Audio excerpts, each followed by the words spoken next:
When starting out in wildlife photography, one often feels completely lost with all the settings and buttons available on their camera. In which shooting mode should you photograph? Should you use manual focus or continuous autofocus? What are all the buttons for? Well, that's what we're going to look at today, because I'm going to talk to you about the settings to use in wildlife photography to make your life easier and increase your chances of getting good photos. Before we begin, I want to clarify that the settings I will present to you today are the ones I have been using most of the time for several years now, and they are perfectly suited to my way of photographing. But I do not claim at all that these are the best, as it is entirely possible that they may not be suited to your way of photographing. I invite you to try them out to form your own opinion, and to modify some if you feel the need. But above all, don't go imagining that there are miracle settings that will make you take magnificent photos. Every time you go out, it's completely impossible. And this is even more true in wildlife photography, as lighting conditions are constantly changing and the subjects are completely unpredictable. It is therefore indeed very difficult to predict in advance which settings to use, as the shooting situations are numerous and random, and I often find myself changing the settings I am going to show you today. The first setting to configure on a camera, even before really dealing with exposure or focus, is to choose the format in which you will save the photographs on your memory card. On the vast majority of cameras, the choice is either to shoot in JPEG or in RAW. The advantage of JPEG is that your photographs will be ready to use straight out of the camera, and you won't necessarily need to rework them to share directly on social media, for example. But the problem with JPEG is that it is a compressed format, so you will have a significant loss of quality compared to a RAW format. And above all, you will have much less flexibility in post-processing to recover certain things, since you won't be able to, for example, correct exposure errors, change the white balance, or effectively increase the sharpness of your photos, because the image quality will quickly degrade. And you often risk getting a lot of digital noise if you rework a JPEG in post-processing. Conversely, the RAW format is an uncompressed RAW format, which means it has not undergone any processing or quality loss. It is therefore really very interesting for working with the best possible quality. The issue is that you will be required to do some minimal editing of your images in a RAW processing software like Lightroom, because the RAW format cannot be displayed as is on social media, for example. You will therefore need to export it in a compatible format and necessarily process it through a development software. But the huge advantage of RAW is that you will have a lot of flexibility in post-processing, because the file contains absolutely all the shooting data and has not undergone any processing. You will be able to do almost anything you want in terms of development, and this is extremely important in wildlife photography for three reasons. First, in this field, we regularly face very challenging lighting conditions that we cannot control at all, often with strong contrasts. So having the ability to recover highlights and shadows in post-processing is extremely interesting. Secondly, our subjects have fur and feathers with a lot of detail, so it is often necessary to enhance certain areas to reveal all the texture, which is much easier to do in RAW than in JPEG, because in JPEG, the details are not as sharp in the base image as they are in RAW. As a reminder, JPEG is a compressed format that has already undergone processing. Thirdly, in wildlife photography, one often has to increase the ISO due to very challenging lighting conditions, which means that you generally get quite a bit of digital noise in the images right from the start, straight out of the camera. And precisely, noise reduction is also much easier to manage on a RAW format than on a JPEG format. So I know that photo development can be intimidating to many beginners, but believe me, it's really not that difficult. Most importantly, it's accessible to anyone, whether you're 30 or 80 years old. You don't need to do much to greatly improve a photograph in Lightroom, for example. Another very important setting to configure in wildlife photography is to turn off the beep sound that the camera makes to notify you that the focus is achieved. So I don't think I need to spell it out for you, but discretion is a key factor in the success of a wildlife photographer. Therefore, there's really no need to scare away the animals with a beeping sound that doesn't add much value. The vast majority of cameras allow you to remove this noise, so I really encourage you to check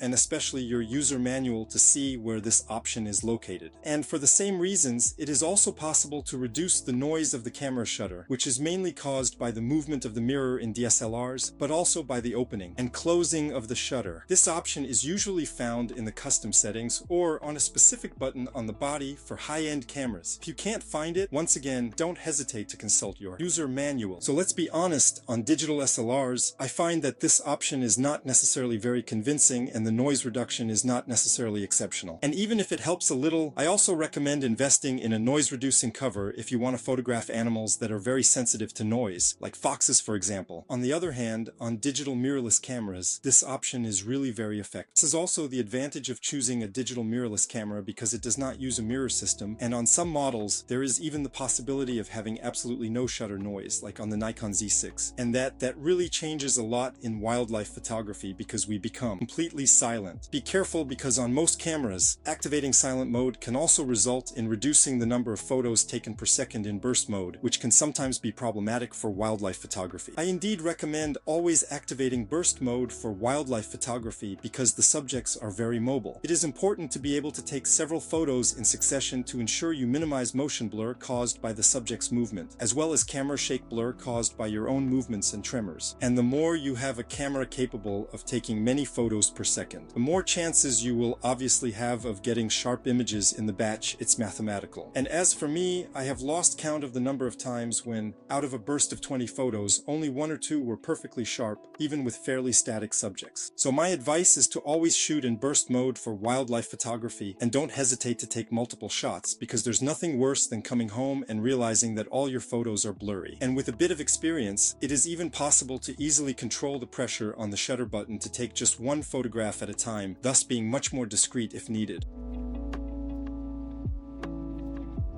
So, I won't go into detail about these basic concepts, but in photography, there are 3 settings that are interconnected and will allow you to adjust the exposure of the photograph. It is the aperture, shutter speed, and ISO sensitivity. In a given situation, you need to choose a trio of settings to achieve a well-exposed photograph. This is called the exposure triangle, and if you change one of these settings, you will unbalance the exposure. You will then need to compensate for this imbalance with another setting to achieve the same exposure again. And to help us choose these 3 settings, there are different shooting modes that can be set on the camera. First, there is manual mode where the photographer selects all the settings. There is also the aperture priority mode where the photographer selects the aperture and ISO sensitivity, leaving the choice of shutter speed to the camera. And finally, we have the shutter priority mode where the photographer chooses the shutter speed and ISO sensitivity and leaves the choice of aperture to the camera. So I won't talk at all about automatic mode or program mode because I assume you're watching this video to move away from them, and in any case, I don't recommend using them, especially in wildlife photography. So which mode is the most practical to use? Well, in my opinion, in wildlife photography, it is extremely important to be very responsive because an important action can happen at any moment. And lighting conditions can also change within seconds. That's why personally, I don't really like using manual mode, because the problem with M mode is that if you are, for example, photographing a bird in flight in the sky and it decides to fly in front of some trees, you will have a sudden drastic change. And you won't necessarily have the time to adjust your settings in real time to compensate for this change, resulting in completely underexposed photographs when the bird is in front of the tree. And this is where semi-automatic modes are beneficial, because the camera will instantly adjust its settings for you to achieve well-exposed photographs at any moment. As for me, I swear by aperture priority mode because I like having total control over the depth of field, and my number 1 goal is usually to achieve a nicely blurred background. It is therefore not uncommon for me to always be at full aperture. That's why I really prefer to use aperture priority mode to set the aperture of the digital camera. Shutter priority mode is particularly useful when photographing very fast animals that are running or birds in flight, like the situation I showed you just before. But personally, I still prefer to stay in aperture priority mode in these situations, because I am used to working in this mode, and if there is a loss of speed due to aperture priority mode, I simply prefer to manually increase the ISO sensitivity to achieve a sufficient shutter speed to freeze the movement of the animals. But don't hesitate to also try shutter priority mode, as many photographers swear by it for these somewhat complicated situations. You really need to test it to form your own opinion, so be careful, because when using semi-automatic modes, it is very important to tell the camera how to measure the light. And this is where what are called metering or exposure modes come into play. The principle is quite simple to understand. You tell the camera which part of the scene it should use to analyze the light, and depending on this area, it will use different settings to achieve what it considers to be a well-exposed photograph. So the widest area is generally called evaluative evaluative metering on cameras, and it will analyze the entire image. Then comes center-weighted metering, and finally the smallest one called spot metering, which will only use a very small part of the photograph scene. Personally, I find that evaluative metering works very well in 80% of cases, as it allows me to achieve balanced exposure the vast majority of the time. And spot metering can also be very useful in high contrast situations, such as backlighting for example. But for the sake of speed as well, and especially from experience, I prefer to stay almost permanently in evaluative metering mode and rather play with exposure compensation to achieve the same result as with spot metering. This way of doing things prevents me from taking my eye off the viewfinder and, most importantly, from wasting time changing modes, since the exposure compensation dial is directly accessible on the camera body. This allows me to save a lot of time, which is, once again, extremely important in wildlife photography to avoid missing the right moment. But of course, it's a personal choice and a matter of habit, so you should see what works best for you.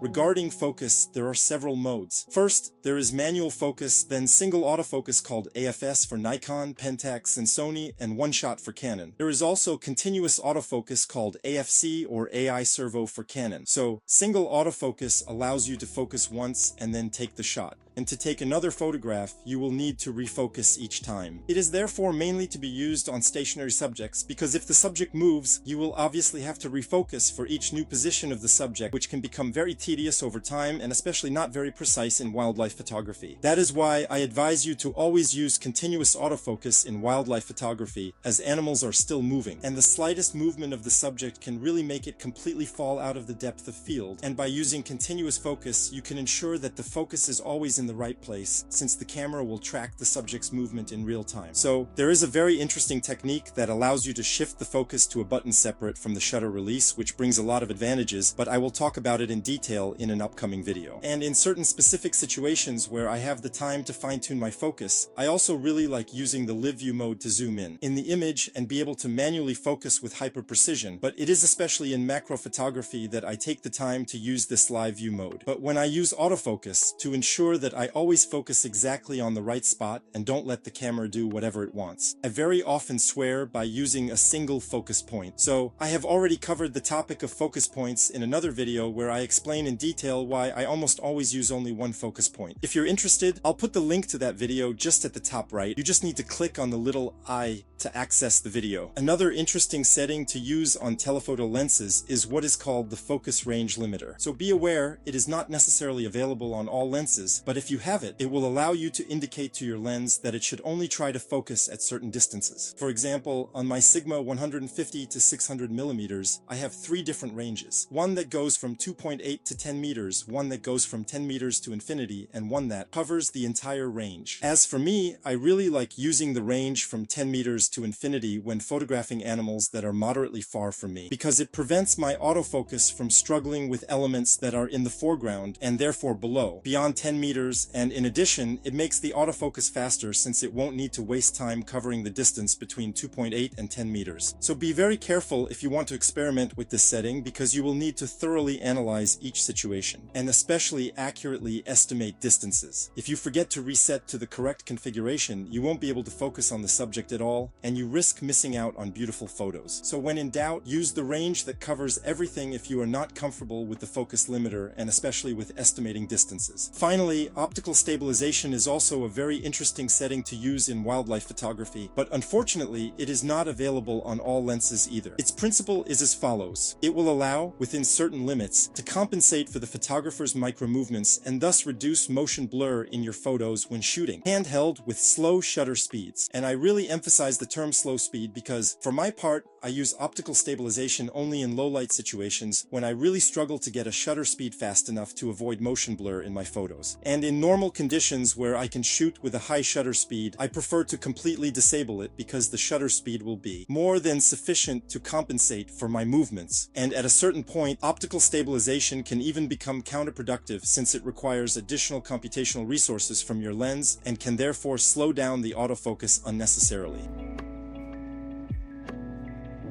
That's it for this video dedicated to the settings I use in wildlife photography. Of course, there are many other settings to configure on the camera, such as white balance using the iPhone button or automatic ISO, for example, but I will cover these topics in other videos. In the meantime, please feel free to share your experience in the comments and let me know which settings you like to use in wildlife photography. And if you enjoyed this video, don't forget to like it and especially share it. It helps me a lot with visibility and will also help your photographer friends to improve. And if you are new to this channel, also consider subscribing so you don't miss the upcoming episodes. I publish an average of 1 video per week, so click the button just below to not miss the next. To conclude, if you would like to further improve in wildlife photography and learn how to create creative atmospheres, feel free to download this free resource that just appeared on the screen. You just need to click on the small thumbnail on the right to be automatically redirected to the registration page. That's it for this video. Thank you very much for watching it until the end. And I'll see you soon